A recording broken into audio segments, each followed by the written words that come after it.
มาค่ะพี่น้องสำหรับคลิปนี้มีโชคหลุดมาเต็มอุ้งอิงเพชรบานแพงเว้าชัดค่ะพี่น้องนะคะนี่แหละนะคะสืบเนื่องมาจากในฝั่งของทางด้านน้องอุ้งอิงเพชรบานแพงเนาะพี่น้องน้องกะเหมือนจะมีการสังเกตหูดังเป็ดค่ะพี่น้องแล้วน้องเห็นเป็นตัวเลขนี้เนาะพี่น้องเนาะทางด้านเสียนนท์ทางด้านแม่หน่อยทางด้านพี่มอนอิงถึงกับอึ้งค่ะพี่น้องว่าอุ้งอิงน้องแนมสอดได้จังใดเห็นตัวเลขในหูดังเป็ดนะคะแล้วน้องเห็นเป็นตัวเลขอะไรนะคะเดียวสิให้หลายคนไปเบิ่งคลิปนี้กันจักหน่อยสะก่อนเนาะพี่น้องเนาะเพื่อที่สิได้เห็นภาพที่ชัดเจนมากขึ้นนะคะเอาไปเบิ่งคลิปนี้กันหนูเห็นในจมูกเป็ดตัวไหนลูกเป็ดเนี่ยค่ะตัวไหน80เป็นได80ในหูดังเป็ดเด้ในหูดังเป็ดปา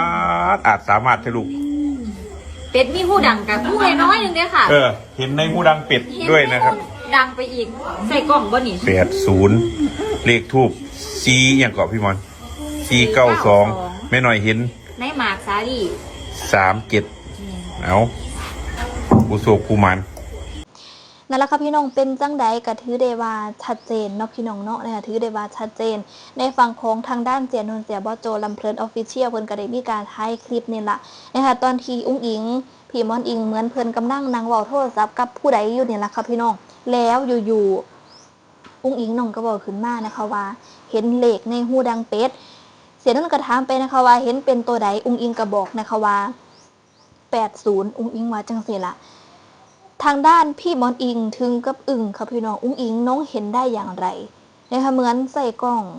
แบบทายซูมเข้าไปในหูดังเป็ดจังสี่แม่น้องอุ้งอิงจังเห็นเด็กคักขนาดนี้นะคะนี่แหละอุ้งอิงบอกว่าเห็นชัดๆเลยเด้ว่าเห็นเป็น08อุ้งอิงมาจังสันเอากะตามนั้นแหละค่ะพี่น้องนะคะตามนั้นน่ะมันปังๆกันทุกคนเนาะพี่น้องเนาะแล้ว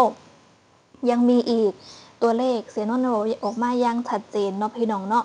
นะคะสำหรับในมือว่านนี่ก็เป็นพิธีบวงสรวงแล้วนี่แหละจะมีอยู่ช่วงหนึ่งค่ะพี่น้องทีอุ้งอิงน้องกำลังเก็บผลไม้นะคะแล้วเหมือนแม่หน่อยเล่าสิเห็นตัวเลขนะคะอยู่บนผลไม้ค่ะพี่น้องนะจะเป็นสาลีนะคะแล้วแม่หน่อยเราเห็นเป็นตัวเลขใดเห็นเป็น62กับ837นี่คือตัวเลขที่แม่หน่อยเห็นอยู่บนผลไม้เนาะพี่น้องเนาะแล้วเมื่อบ้านมีพิธีบวงสรวงก็มีเลขทูบอีกเลขทูบนี่คันแอดมินจำว่าผิดครับพี่น้องก็เหมือนจะเป็น492ประมาณนี้ที่แอดมินเห็นเด้นะคะที่แอดมินเห็นอยู่เลขทูบ492ตามนั่นล่ะมัน492หรือ462อันนี้ก็จำบ่ได้ครับพี่น้องบ่แน่ใจคือกันแต่ว่าเลข6กับเลข9นี่คือตัวเดียวกันก็ตามนั่นล่ะมันปังกันทุกคนก็ต้องนี่ล่ะอุ้งอิงบอกออกมาอย่างชัดเจนเลยนะคะพี่น้องว่าเห็นเป็น80นะคะคันเว้าถึงเรื่องจมูกเป็ดเนาะพี่น้องเนาะเป็ดนี่มันก็สิมีจมูกบ่คือคนเนาะค่ะพี่น้องจมูกเป็ดนี่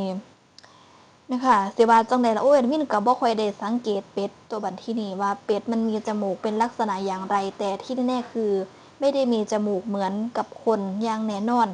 นะคะแต่อุ้งอิงเห็นเป็นตัวเลขได้จังไดว่า0880จังซี่แหมเอาก็ตามนั่นล่ะค่ะพี่น้องสำหรับมื้อนี้วันที่23พฤศจิกายน2568เนาะพี่น้องเนาะก็มื้อนี้นี่ตรงกับวันอาทิตย์นะคะแล้วนี่ล่ะวันอาทิตย์นะคะหลายคนอาจจะบ่ให้ความสนใจสักปานใดแต่ว่าคันบ่ถึงว่าวันจันทร์วันพุธวันศุกร์หลายคนก็มักสิให้ความสนใจเพราะว่ามันมีทางต่างประเทศเนาะพี่น้องเนาะแล้วนี่ล่ะคันบอกว่าต่างประเทศค่ะพี่น้องหลายคนนะคะหลายคนต้องหาแนวทางนะคะคลิปนี้อาจจะเป็นแนวทางให้กับใครหลายๆคนก็เป็นไปได้สำหรับคนที่มักไปเที่ยวทางต่างประเทศเนาะพี่น้องน้องกระตามนั่นแหละค่ะพี่น้อง0880หลุดออกมาจากปากอุ้งอิงส่วนแม่หน่อยเห็นเป็น62กับ62กับ3กับ37ประมาณนี้นะคะอยู่ผลไม้ส่วนเลขทูปนี่ก็คือ